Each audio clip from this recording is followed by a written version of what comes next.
ఈ దేశ ఔన్నత్యము భోగముల వలన కాదు. భారతదేశం పేరు చెప్తే విదేశాల్లో దేనికి నమస్కరిస్తారు అంటే ఇక్కడ ధార్మిక నిష్ఠకి నమస్కరిస్తారు.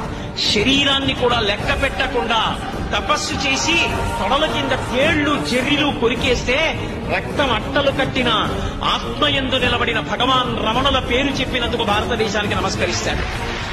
ఒక రామకృష్ణ పరమహంస కంఠంలో రాచపుండు పుడితే కాళికాదేవిని అన్నపు మెతుకు నేను కాదు అందరూ తిన్నది నేను తిన్నది అని ఏ మహానుభావుడు అన్నాడో ఆ రామకృష్ణ పరమహంస వల్ల ఈ దేశానికి నమస్కరిస్తున్నాడు. పోప్పంతటి వాడు విమానం కిందకి దిగుతూనే ఆఖరి మెట్టి మీద నిలబడి భారతదేశపు మట్టిని తీసి తల మీద చల్లుకుని భగవద్గీత పుట్టిన భూమి, ధర్మక్షేత్రమైన కురుక్షేత్రము వెలిసినటువంటి భూమి, అటువంటి పరమపావనమైన భారత భూమి మీద తిన్నగా కాలు పెట్టకుండా మట్టి చల్లుకు దిగుతున్నాననగలిగాడంటే ఈ దేశం యొక్క వైభవం, ఇక్కడ ఉన్న సనాతన ధర్మపు జీవనాడి.